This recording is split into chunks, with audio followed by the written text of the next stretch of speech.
Good morning, Colfax, and welcome to show number 6 for November 12th. I'm Autania Miro, and today I'm joined by Lauren Maynard. Great to be here. This week, we take a look at why the Massachusetts Institute of Technology, or MIT, paid Colfax a visit. Lucian Shelton will bring awareness to an upcoming opportunity for female students.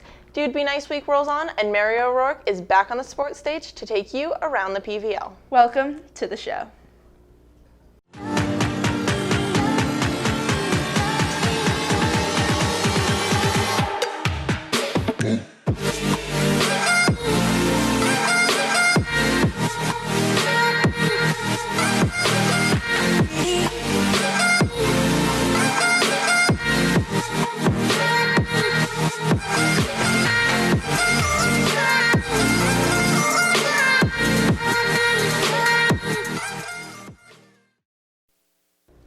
Dude Be Nice rolls into its second and final week, but nice is an everyday theme.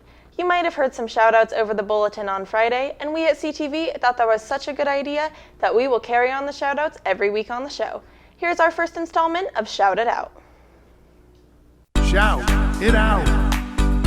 Jordan Walker always makes class more positive with her kind and inviting personality. Jordan always encourages those around her to give things their all, whether it's running in PE or studying to ace a test. Shout it out. Megan Schwartz is a great friend who keeps up her positive attitude through every situation. She is always open to trying new things and will always be there to support her friends.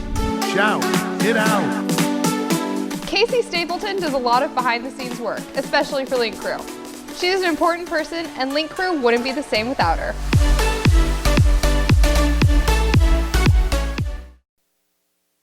That is such a good idea, and thanks to all of you that submitted. Make sure to keep them coming, and you can send a positive shout-out by filling out the form under Announcements on the school's homepage. And as promised, your leadership team has selected a $25 Green Line Store raffle prize winner from all of the submissions, and the winner is Junior Amelia Moses. Congratulations. Perhaps one of the nicest characters ever on TV was Mr. Rogers, and in a recent PBS documentary, it turns out Fred Rogers was nice in real life too. Autania, do you know what Mr. Rogers' signature item of clothing was? Wasn't it a cardigan? Exactly. And in honor of World Kindness Day tomorrow, a television station in Pittsburgh is encouraging people to wear cardigan sweaters to remember Mr. Rogers' kindness. Our principal, Mr. Lundberg, thought it was such a good idea and a perfect connection to Dude Be Nice Week that he's breaking out his sweater and invites every student and staff member to join him by wearing a sweater and coming by the quad for a free fresh baked cookie prepared by the cafe staff tomorrow at lunch. I love this, and sharing cookies is certainly a nice gesture. I'll make sure to start looking for my sweater the second I get home tonight. But we're going to take a quick break, and when we get back, MIT visits Colfax.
The Massachusetts Institute of Technology, MIT, is one of the most prestigious universities in the world, and they are renowned for their commitment to using their talents and resources to solve problems posed by society. They were on the Colfax campus recently to announce the award of the MIT Lemelson Grant to the Colfax Invent Team. Garrett Reinhardt with editor Megan Town and camera op Gabriel Piat have the story.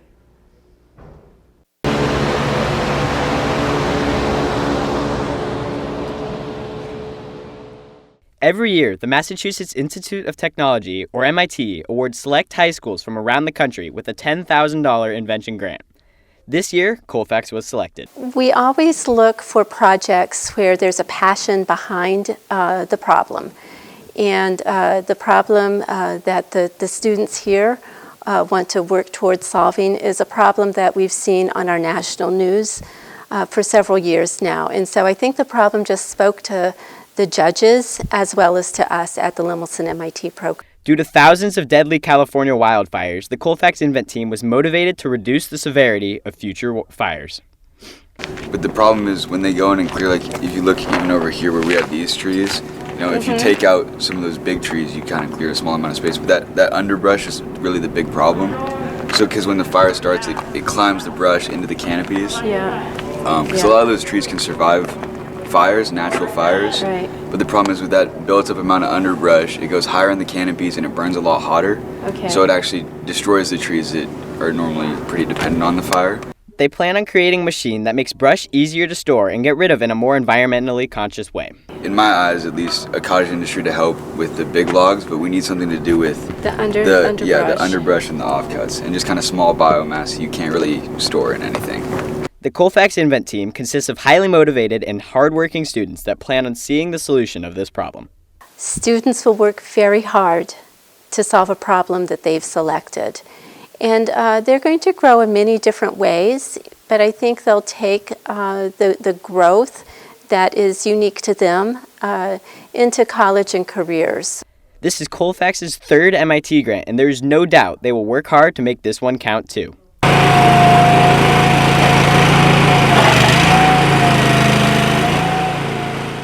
Our Colfax Invent team will continue to work hard over the next year in order to show off their final machine at the Natural History Museum in Washington, D.C. Reporting for CTV, I'm Garrett Ryan. Clearly a problem that affects all of us. We'll be following their progress in upcoming shows and look forward to seeing what they come up with. The Performing Arts Department production of The Good Doctor is healing audience with a strong dose of humor. And your chance to see the cast and crew shine will come to a close this Saturday, November 16th. You can catch the show this Wednesday, Thursday, and Saturday at 7 p.m. Colfax is arguably having one of the most successful fall sports seasons in recent history, and I want to thank our CTV team for getting out and covering the action. Mary, take us around the PVL. Welcome back to CTV Sports. It's been an exciting week for Colfax. The cross-country team continues their run to state, the football team exterminated some snakes, and the volleyball team is bringing the NorCal tournament to Colfax. Let's go.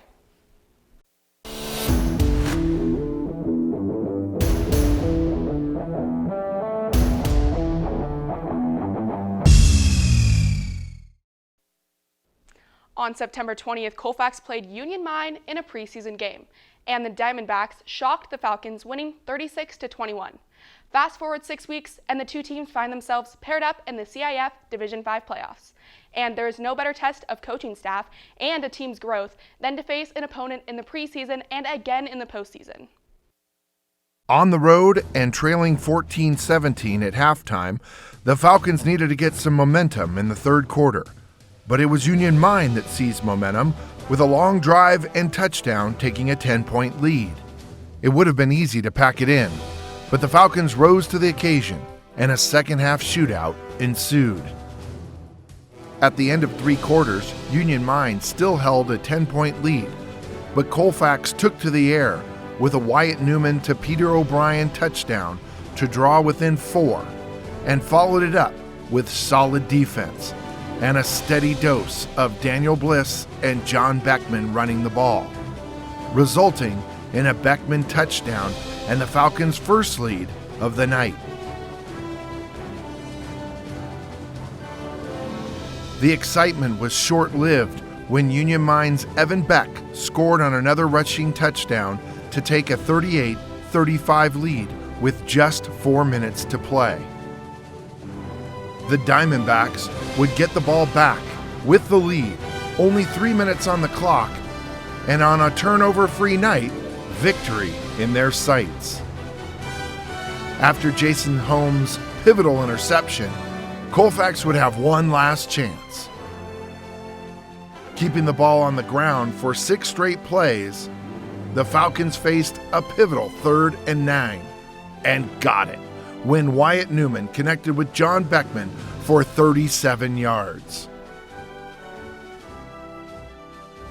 On the next play, Hyman would take over and connect with Tommy Rand for 12 more yards, combined with a face masking penalty that would put Colfax on the Union Mine 7-yard line with 17 seconds to go.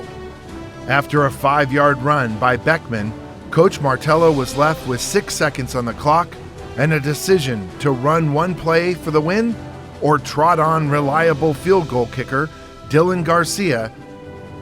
Martello opted to go for the win and put the ball in senior quarterback Travin Hyman's hands.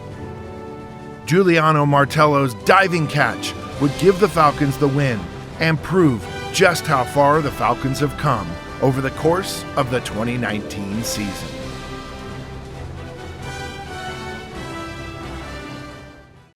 What a thrilling win, an affirmation that we have the best high school coaching staff in the section. Colfax will face number 1 seed Center at Center this Friday in the Division 5 semis final. Special thanks to Mr. Devine for his beautiful game footage. We could not keep up with these highlight packages without you. Our league champion men's and women's cross-country teams took it to the next level on Saturday when they competed in the CIF Division 5 subsections. And when the dust settled, both teams had taken first place, setting up section title bids this Saturday at Folsom High School. We will be watching that closely, and good luck to our runners. Our volleyball team is once again in the section playoffs, with their eyes on the state tournament. Shaylin Ackerman caught the action in the section semifinals on Thursday. On Tuesday, November 5th, at the Ron Pucci Pavilion, our varsity volleyball team battled Vacaville Christian, an undefeated Sierra Delta League champion, in a CIF Division 5 semifinal playoff match. Vacaville punched the Falcons in the mouth in Game 1 with a decisive 25-12 win, before the Falcons reeled off wins in Game 2 and 3.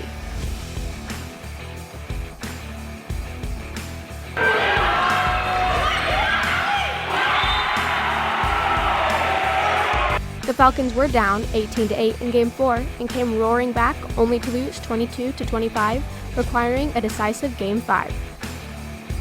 Focused, steady play by the Falcons helped them lead from the first point to the last point and lock down the match win.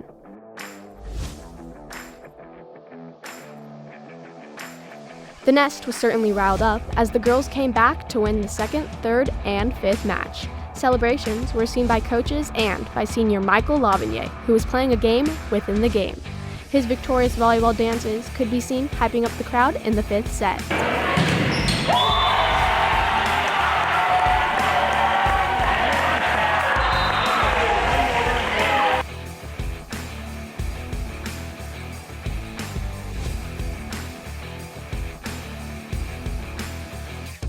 Reporting from the Ron Pucci Pavilion at the CIF Volleyball Playoffs, I'm Shaylin Ackerman. On Saturday, the girls took on Ripon Christian at Natomas High School, where they chased after a second straight title, but ran into a very good Ripon team and fell 3-0. Despite the loss, the CIF still holds the Falcons in high esteem and gave them the number 4 seed in the NorCal playoffs. The number 4 spot gives the Falcons a home game tonight versus number 13 Los Melones. So, just when you thought there was nothing to do on a weeknight until basketball season heats up, the Nest welcomes you to more home volleyball matches before we turn the page on fall sports. The CTV sports team will be keeping our eye on the section and state action for fall sports in next week's show, and start getting you acquainted with your winter's teams. Until then, I'm Mary O'Rourke, and I hope to see you in the Nest on Tuesday for some playoff volleyball. So much success in athletics, and what makes it even more impressive is when we see these same athletes taking on academic, artistic, career, and service opportunities. Good point, Lauren. Colfax students have so many irons in the fire, and for example, in next week's show, we look into how a group of students are exploring careers in education, an athlete with dreams of working in his family's business, and other students who are helping create a more connected campus. Until then, I'm Lauren Maynard. And I'm Atiana Miro. Have a good day, Colfax.